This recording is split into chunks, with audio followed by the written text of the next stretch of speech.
کو بیان کی جا رہی ہے یا جس چیز کو آپ کو روکا جا رہا ہے یا جس چیز کی طرف اشارہ کیا جا رہا ہے، جب آپ ترجمہ پڑھیں گے تو آپ کے سامنے آٹومیٹک آ جائے گی، اور انشاءاللہ عز و جل آپ کی ہماری تمام پریشانیاں بآسانی دور ہو جائیں گی اس کتاب قرآن پاک کی بدولت۔ تو آج میرا ولاگ اسی پر مشتمل ہے کہ قرآن مجید کی فضائل و اہمیت اور اس کی برکات کتنی زیادہ ہیں، اور اس کی اہمیت ہماری زندگی میں کتنی زیادہ ہے۔ قرآن مجید کا تعارف۔ اعوذ باللہ من الشیطان الرجیم، بسم اللہ الرحمن الرحیم۔ سب سے پہلے تو ہمیں ہر کام شروع کرنے سے پہلے تعوذ تسمیہ پڑھ لینا ضروری ہے۔ وہ اس لیے کہ جب ہم یہ پڑھ لیتے ہیں تو پھر ہم شیطانی وسوسوں سے، شیطان کے جو وار ہوتے ہیں اس سے ہم محفوظ رہتے ہیں، اور اللہ تعالیٰ ہمیں اپنے حصار میں لے لیتا ہے، ہمیں اپنی پناہ میں باندھ لیتا ہے۔ تو ضرور تعوذ اور تسمیہ کو اپنا روز کا معمول بنائیں۔ ہر کام شروع کرنے سے پہلے بسم اللہ پڑھیں۔ اب دیکھیے، گھر میں داخل ہوں بسم اللہ پڑھ کر داخل ہوئیں، گھر کی کنڈی کھولیں بسم اللہ پڑھ کر کھولیں، گھر کی کنڈی لگائیں بسم اللہ پڑھ کر لگائیں، کہیں بیٹھیں بسم اللہ پڑھ کر بیٹھیں، کہیں اٹھیں بسم اللہ پڑھ کر اٹھیں۔ ہر کام میں بسم اللہ کی برکت سے آپ کے وہ کام نہایت آسان ہو جاتے ہیں۔ اب جو میں آپ کے سامنے پیش کروں گی وہ سب سے پہلے قرآن مجید کا تعارف ہے کہ لفظ قرآن کے لغوی معنی ہے پڑھنا، اور قرآن کے معنی پڑھی ہوئی کتاب بھی ہے۔ قرآن کریم کے اصطلاحی معنی ہے اللہ تعالیٰ کا وہ کلام جو حضرت محمد صلی اللہ علیہ وسلم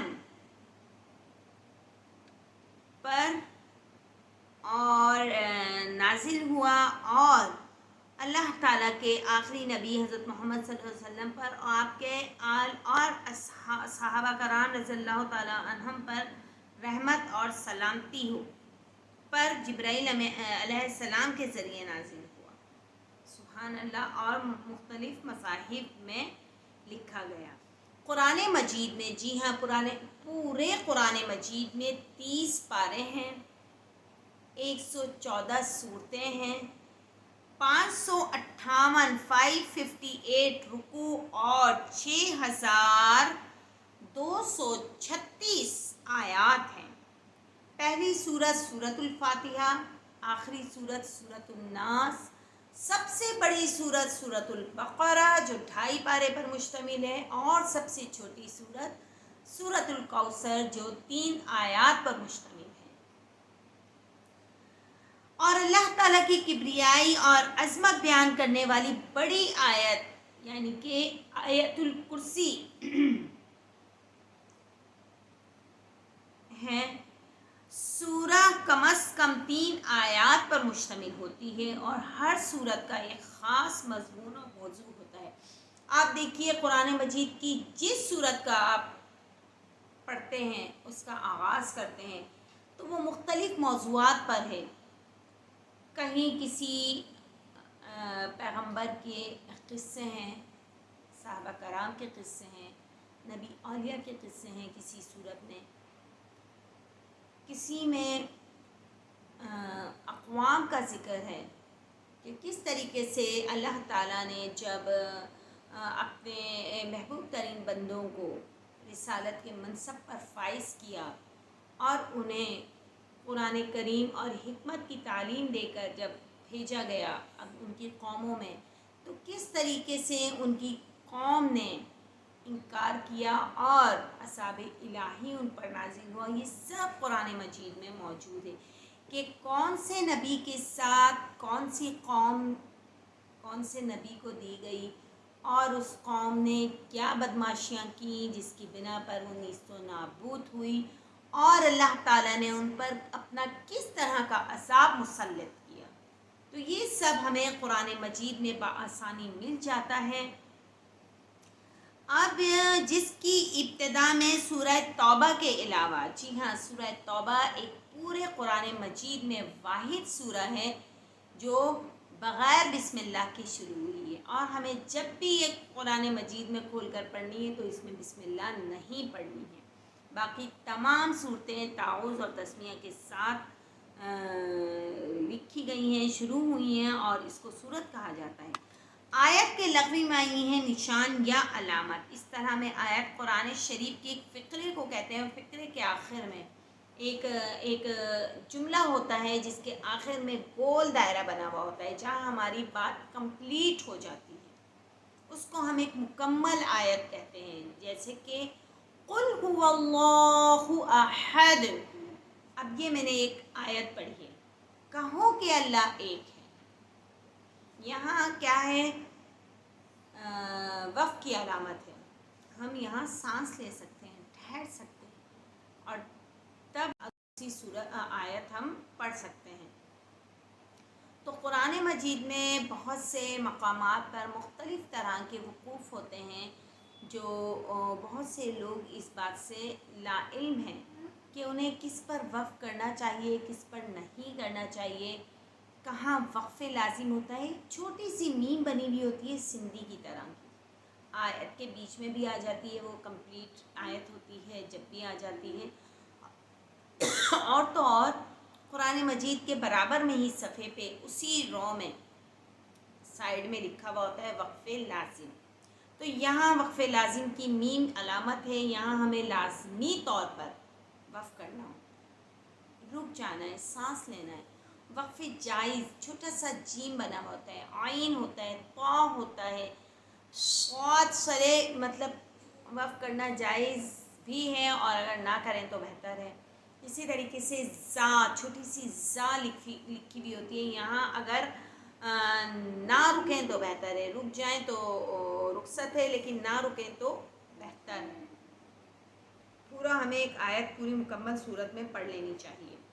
اور اسی طریقے سے بیچ میں کہیں سکتہ لکھا ہوا آتا ہے، سکتے میں سکتہ لکھا ہوا آتا ہے، سکتے میں ہمیں ٹھہر جانا ہے، لیکن اپنا سانس نہیں توڑنا، اسی سانس میں ہمیں آگے والا ورڈ پڑھ دینا ہے۔ جیسے میں سکتہ کرتی ہوں، من مرقدنا ھذا، یہاں سکتہ بھی ہے اور وقف لازم کی میم بھی ہے، تو دونوں کام جائز ہیں، وقف لازم بھی کرنا ہے اور سکتہ بھی کرنا ہے۔ من مرقدنا ھذا، اس طریقے سے ہو گیا۔ یا بل رانا، بل ران، یہاں دیکھیے میں بل پہ رک گئی ہوں، لیکن میں نے سانس نہیں لیا اور اسی سانس میں نے رانا پڑھا ہے، تو یہ سکتہ ہے، یہ ہمیں ضرور لازمی طور پر اس طریقے سے کرنا ہے۔ اس طریقے سے قرآن مجید میں بیچ میں لا لکھا ہوا ہوتا ہے، اس آیت کے بیچ میں لام الف لا، اگر کسی بھی آیت کے درمیان میں لا، خالی لا لکھا ہوا ہے، لام الف لا، تو اٹ مینس کہ آپ کو وہاں وقف نہیں کرنا۔ اور ان کیس اگر ہمارا سانس ٹوٹ جاتا ہے، ہم وقف کر لیتے ہیں، تو پھر ہمیں پیچھے سے ہی ملا کر آگے بڑھنا ہے، نہ کہ آگے بڑھ جانا ہے۔ نو، ہم نے جہاں وقف کیا لا پر، لا لکھا ہوا تھا جس ورڈ پہ بھی، پھر ہمیں اسی ورڈ سے آگے بڑھنا ہے۔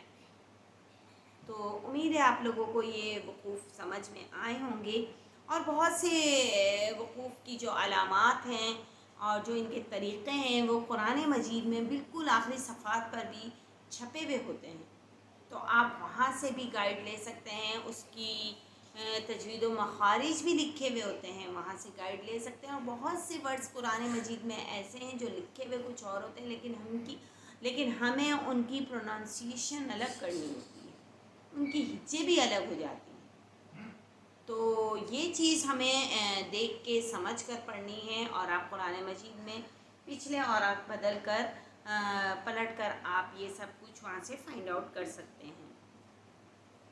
اب قرآن مجید کے نام، جی ہاں، جس طریقے سے قرآن مجید کا اصل نام یہی القرآن ہے، مطلب القرآن، قرآن مجید کا اصل نام کیا ہے؟ القرآن۔ جس طریقے سے میرا اصل نام ثنا، یا آپ کا اصل نام جو بھی ہوگا وہ ہوگا، باقی تو بیچ میں نک نیمز آ جاتے ہیں، وہ قرآن مجید کا جو اصل نام ہے وہ القرآن ہے۔ لیکن علماء کرام نے اس کے علاوہ بھی بہت سے سارے نام شمار کیے ہیں جو قرآن مجید میں مذکور ہیں، اور ان میں سے چند مشہور ناموں کا میں یہاں ذکر کر دیتی ہوں۔ ایک ہے نمبر 1 ہے القرآن، کتاب کلام پاک کا یہ اصلی اور ذاتی نام ہے۔ نمبر 2 ہے الفرقان، حق و باطل میں فرق کرنے والی کتاب۔ نمبر 3 الذکر، نصیحت کرنے والی کتاب۔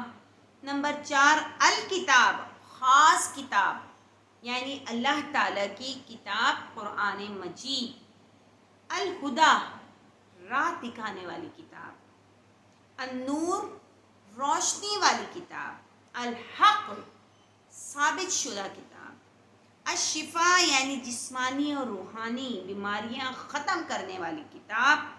اور التنزیل، اتاری ہوئی کتاب یعنی نازل کی ہوئی کتاب۔ سبحان اللہ۔ اب نزول قرآن ہے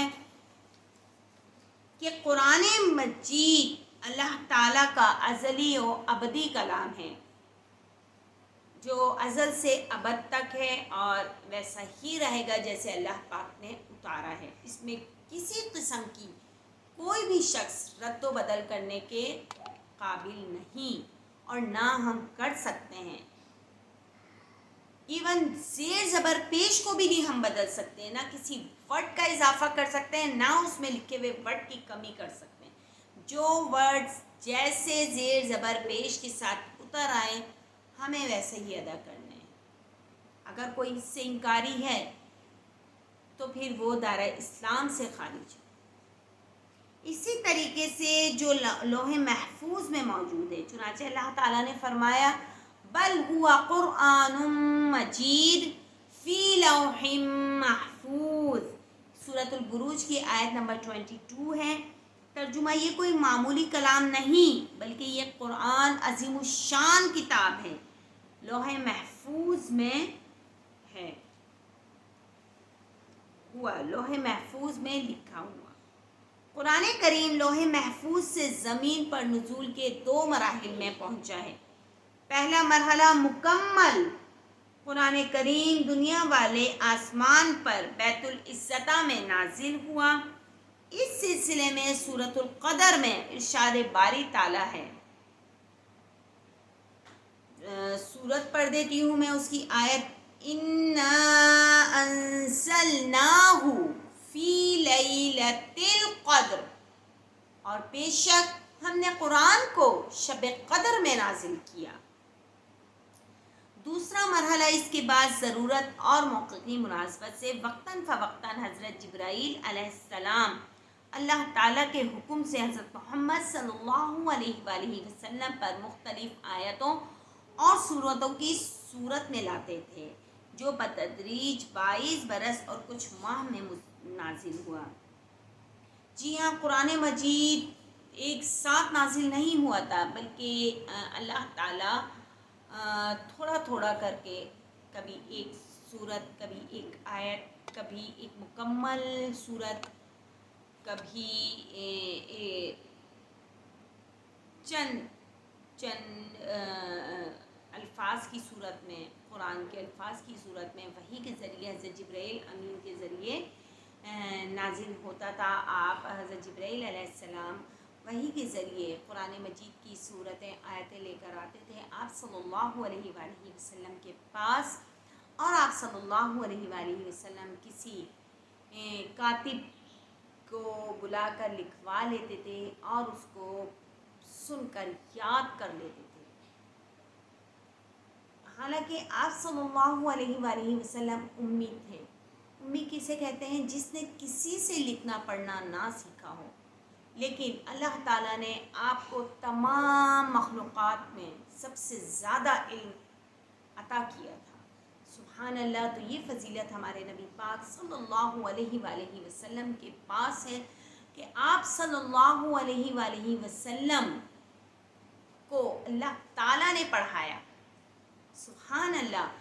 تو آپ صلی اللہ علیہ وآلہ وسلم حالانکہ امی تھے، آپ نے پڑھنا لکھنا کسی سے نہیں سیکھا تھا، لیکن اللہ تعالیٰ نے آپ کو تمام مخلوق میں سب سے زیادہ علم عطا کیا تھا۔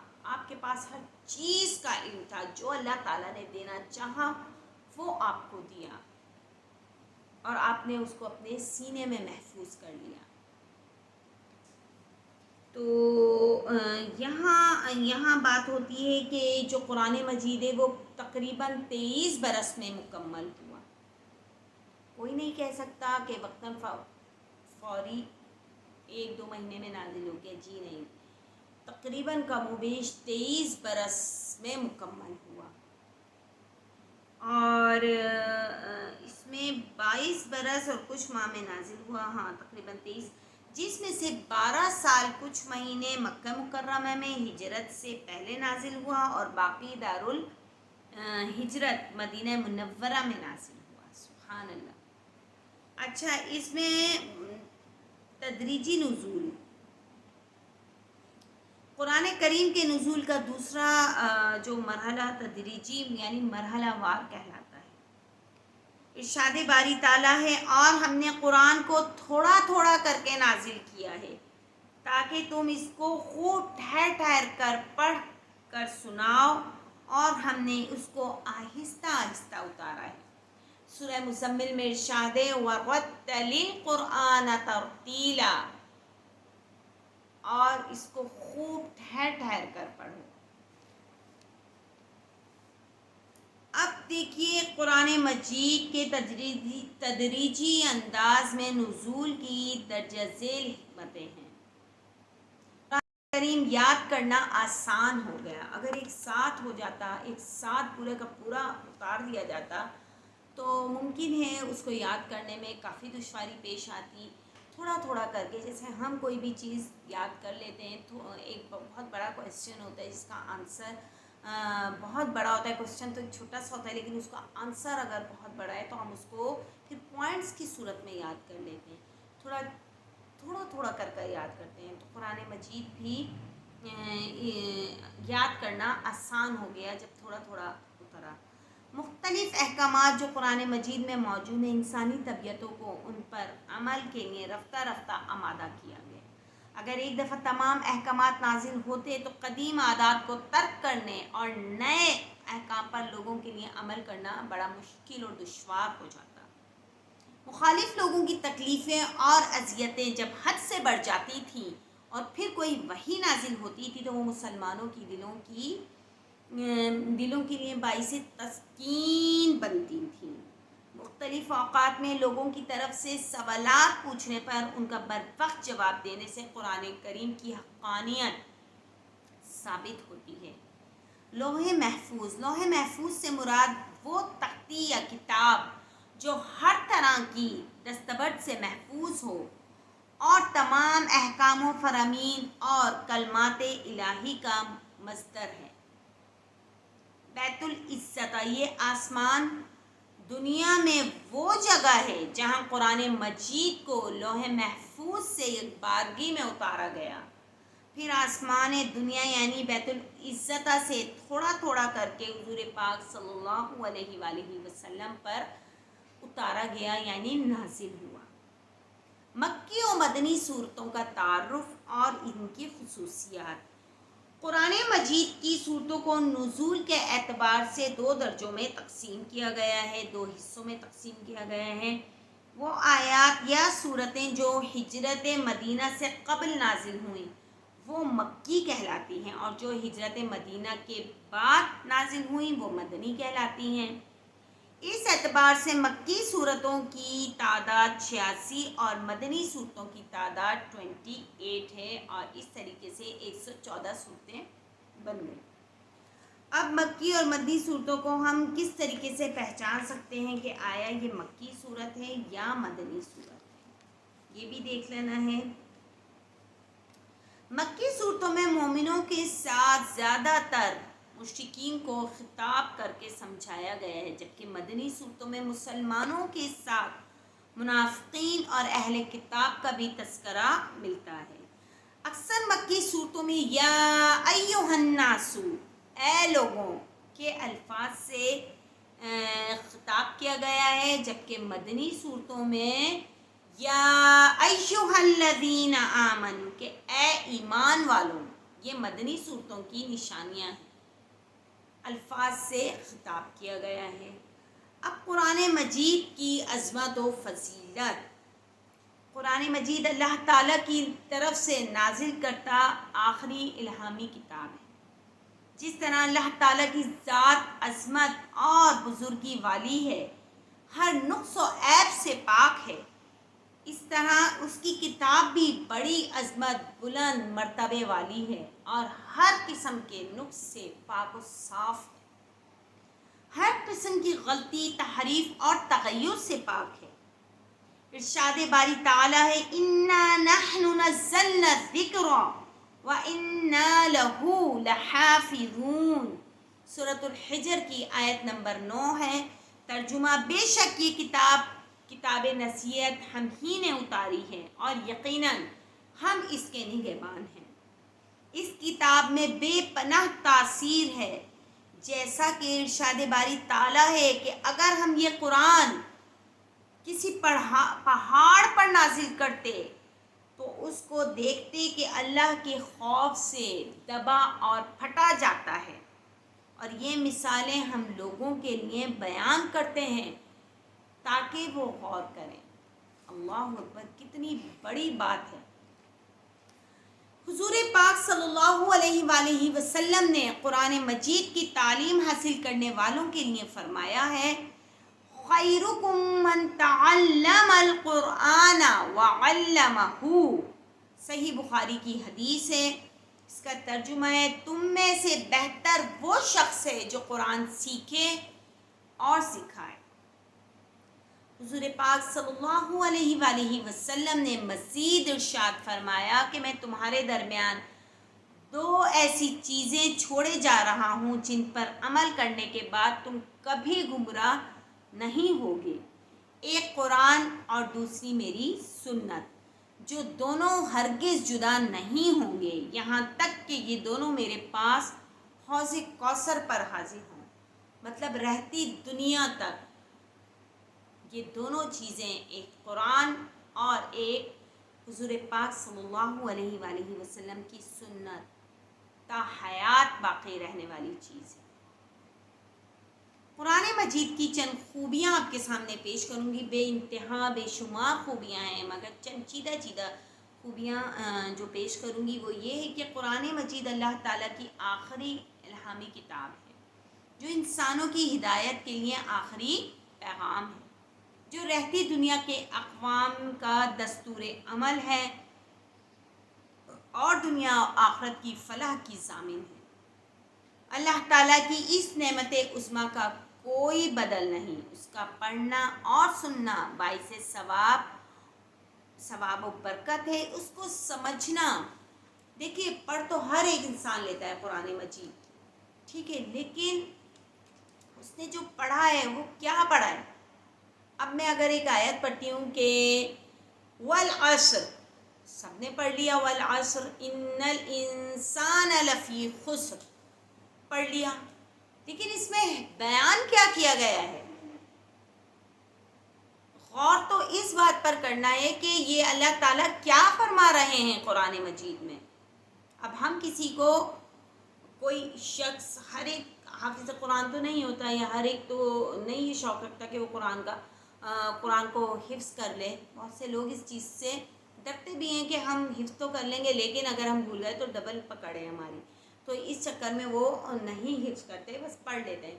لیکن بہت سے لوگ جو قرآن کے ایک ایک لفظ کو اپنے سینے میں اتارے ہوئے ہیں، الحمدللہ اس کو حفظ کیا ہوا ہے، میرے 3 بھائی ماشاءاللہ سے حافظ قرآن ہیں، تو ایک ایک ورڈ اگر سینے میں محفوظ ہے تو آپ اس کو پھر یاد رکھنا ہے۔ اب والعصر، بے شک ہم نے پڑھ تو لیا، لیکن قسم ہے عصر کی، بے شک انسان نقصان میں ہے۔ اللہ تعالیٰ نے عصر کی قسم، عصر کے وقت کی قسم کھائی ہے کہ انسان خسارے میں ہے۔ کون سا انسان؟ سوائے ان لوگوں کے جو ایمان لائے اور نیک عمل کرتے رہے اور آپس میں حق بات کی تلقین اور صبر کی تاکید کرتے رہے۔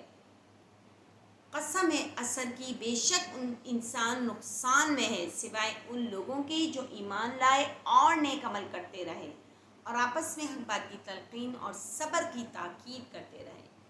آپ دیکھیے، اب میں نے یہ صورت پوری ترجمے کے ساتھ پڑھ لی تو اب مجھے اس کا میننگز پتہ چلے کہ اللہ تعالیٰ قسم کھا رہا ہے عصر کے وقت کہ انسان مطلب ہم نقصان میں ہیں، ہم نمازیں نہیں پڑھتے، ہم قرآن نہیں پڑھتے اور ہم بے صبر ہیں۔ صبر کی تلقین ہے، اللہ تعالیٰ کہتا ہے صبر کرو۔ اللہ تعالیٰ صبر کرنے والوں کے ساتھ ہے۔ ان اللہ مع الصابرین، یہ بھی قرآن مجید میں ارشاد ہے کہ بے شک اللہ تعالیٰ صبر کرنے والوں کے ساتھ ہے۔ تو یہاں بیان ہے کہ اس کو سمجھنا، اس کی باریکیوں پر غور و فکر کرنا باعث ہدایت و سعادت و ثواب دارین ہے، جبکہ اس کی تعلیمات پر عمل کرنا، دوسروں کو سنانا اور اس کی برکات سے محروم لوگوں تک اس کو پہنچانا بہت بڑی نیکی اور حصول سعادت دارین کا موجب ہے۔ مطلب وہ لوگ جو قرآن پاک نہیں پڑھ سکتے، ہمیں چاہیے کہ ان کے سامنے بیٹھ کر قرآن پاک کی تلاوت کریں، ان کو سنائیں، ان کو پڑھائیں، تو کہیں نہ کہیں ان کے دل میں کلک ہوگی اور وہ ضرور پھر اس کی تعلیم کی جانب آگے بڑھیں گے کہ اول تعلیم تو قرآن ہے۔ آپ دیکھیے، قرآن سب سے پہلا سوال نماز اور قرآن کا ہے، قبر میں سب سے پہلا سوال۔ لیکن ہم جب پڑھیں گے تو ہمیں پتہ چلے گا نا، اگر ہم اس کو عربی پڑھتے جا رہے ہیں اور ہمیں سمجھ تو کچھ نہیں آ رہی، تو پھر کیا فائدہ؟ ایک لفظ پڑھیں لیکن اس کو ترجمہ اور تفسیر کے ساتھ پڑھیں اور اس پر عمل کریں، تو آپ نے ایک قرآن کو پڑھنے کا حق ادا کر دیا۔ اب قرآن مجید کا عربی زبان میں نازل ہونا، اللہ تعالیٰ چاہتے تو قرآن مجید کو کسی بھی لینگویج میں نازل کر سکتے تھے، لیکن اللہ تعالیٰ نے عربی زبان کو ہی کیوں منتخب کیا؟ کیونکہ یہ بہت آسان زبان ہے۔ عربی زبان بہت آسان، دوسری لینگویج سے سب سے زیادہ آسان زبان عربی ہے۔ اور ارشاد باری تعالیٰ ہے اِنَّا أَنزَلْنَاهُ قُرْآنًا عَرَبِيًّا لَعَلَّكُمْ تَعْقِلُونَ۔ سورہ یوسف کی آیت نمبر 2 میں نے پڑھی ہے، جس کا ترجمہ ہے ہم نے اس قرآن کو عربی میں نازل کیا ہے تاکہ تم لوگ سمجھ سکو۔ اللہ تعالیٰ کو معلوم تھا، اللہ تعالیٰ تو غیب کا ہی جانتا ہے، اللہ تعالیٰ کو معلوم ہے کہ میرا بندہ کیا چیز آسانی سے پڑھ سکتا ہے اور کس چیز میں اس کو دشواری پیش آ سکتی ہے۔ چنانچہ اللہ تعالیٰ نے جو قرآن مجید کو عربی زبان میں نازل کیا ہے تو وہ اللہ تعالیٰ نے بہت زیادہ سوچ سمجھ کر ہم مسلمانوں کی آسانی کے لیے نازل کیا ہے۔ اور الحمدللہ ہر پڑھا لکھا شخص، ہر جاہل شخص آرام سے قرآن پاک کو پڑھ سکتا ہے۔ قرآن کریم اللہ تعالیٰ کا وہ کلام ہے جو صدیوں سے اسی طرح پڑھا جا رہا ہے جس طرح وہ اپنے نزول کے وقت پڑھا جاتا تھا، اور جس کا خاص سبب اس کا عربی زبان میں ہونا اور خاص طرز بیان ہے۔ سبحان اللہ۔ انداز و اسلوب میں منفرد ہونا قرآن کریم کی سب سے زیادہ بڑی فضیلت یہ ہے کہ یہ اللہ تعالیٰ کا کلام ہے۔ بے شک یہ اپنے انداز و اسلوب میں منفرد ہے، یہ بے حد دلکش اور روح میں اتر جانے والی کتاب ہے۔ اس کے مضامین اور موضوعات میں کوئی تضاد اور تفاوت نہیں ہے۔ یہی بات اس کے برحق ہونے کے لیے کافی ہے۔ اللہ تعالیٰ ارشاد فرماتا ہے، ترجمہ: بھلا یہ قرآن میں غور کیوں نہیں کرتے؟ اگر یہ اللہ کے سوا کسی اور کا کلام ہوتا تو اس میں بہت سا اختلاف پاتے۔ سورۃ النساء کی آیت نمبر 27 کا ترجمہ میں نے آپ کے سامنے بیان کیا ہے۔ حدیث شریف میں ہے کہ حضور پاک صلی اللہ علیہ وآلہ وسلم نے ارشاد فرمایا، قرآن کی فضیلت دیگر کلام پر اسی طرح ہے جس طرح اللہ تعالیٰ کو تمام مخلوق پر فضیلت حاصل ہے۔ بے شک جس طرح پوری کائنات میں اللہ تعالیٰ کو برتری، عظمت، بلند مرتبہ حاصل ہے۔ اسی طرح اللہ تعالیٰ کے کلام، پیارے کلام قرآن مجید کو بھی بڑی عظمت و فضیلت حاصل ہے، اور یہ کتاب شک و شبہ سے بالاتر ہے۔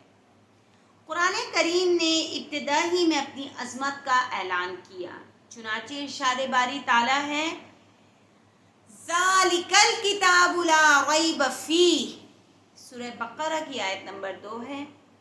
ترجمہ، یہ کتاب یعنی قرآن مجید، اس میں کچھ شک نہیں کہ اللہ کا کلام ہے، پرہیزگاروں کے لیے رہنما ہے۔ قرآن کریم ضابطۂ حیات ہے۔ قرآن مجید قیامت تک ساری کائنات کے تمام مادی اور روحانی دین و دنیاوی تقاضوں کے لیے مکمل دستور حیات، دائمی و عالمگیر قانون ہے۔ یعنی قرآن مجید ہمیں زندگی کے تمام شعبہ جات میں رہنمائی فراہم کرتا ہے۔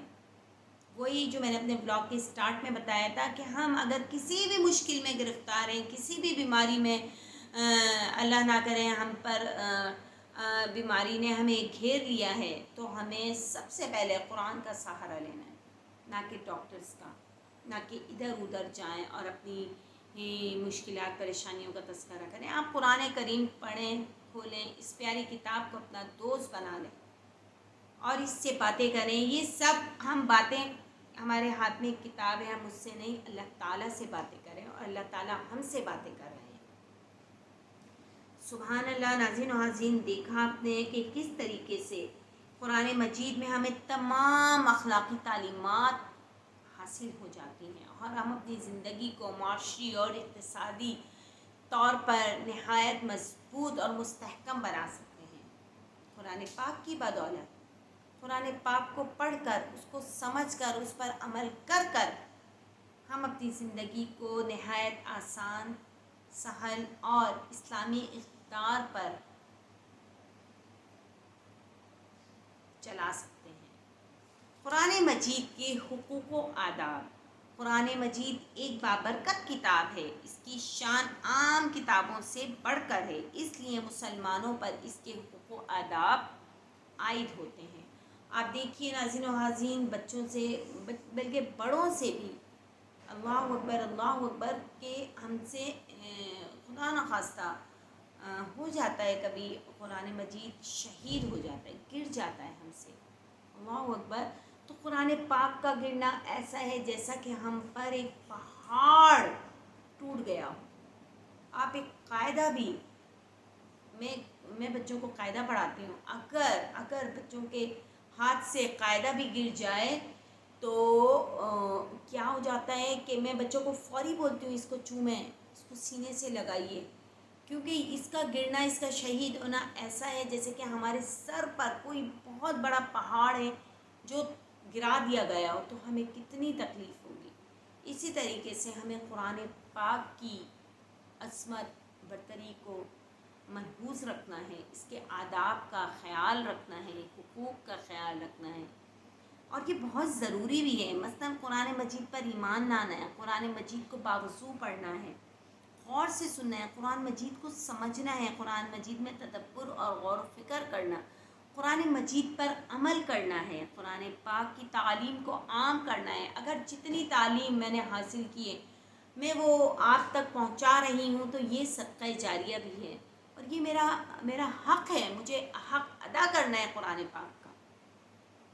قرآن مجید کے نظام کو انفرادی اور اجتماعی سطح پر نافذ کرنا ہے، لہٰذا ہمیں چاہیے کہ قرآن پاک کے احکام پر زندگی گزارنے کی کوشش کریں، اس کی تعلیمات پر عمل کریں۔ جی ہاں، آخر میں اللہ تعالیٰ سے یہی دعا ہے کہ اللہ پاک ہمیں ہماری زندگی کو قرآن مجید کے اصولوں پر چلنے کی توفیق عطا فرمائے، اور ہماری زندگی کا، ہماری جو عمر ہے اس کا ایک ایک لمحہ ہم قرآن پاک کی جو تعلیمات ہیں ان پر عمل کر کے گزاریں، تو ہماری زندگی نہ صرف سہل آسان ہو جائے گی بلکہ ایک کامیاب معاشرتی زندگی گزرے گی ہماری، اور دین اور دنیا دونوں میں راج کرے گی، اور دونوں میں کامیابی حاصل ہے۔ تو حتی الامکان کی کوشش کریں کہ قرآن مجید کو روزانہ کی بنیاد پر اس کی تلاوت کریں، اس کی تلاوت کے آداب کو ملحوظ رکھیے۔ آداب یہی ہیں کہ بغیر وضو نہیں قرآن پاک کو ہاتھ لگائیں، وضو کیجئے، قرآن مجید کو بسم اللہ الرحمن الرحیم پڑھ کر کھولیں اور اس کو آسان طریقے سے آرام سے بیٹھ کر پڑھیں۔ ہڑا ہڑی میں جلدی اسپیڈ میں مت پڑھیں قرآن مجید کو۔ وَرَتِّلِ الْقُرْآنَ تَرْتِیلًا، قرآن مجید کو خوب ٹھہر کر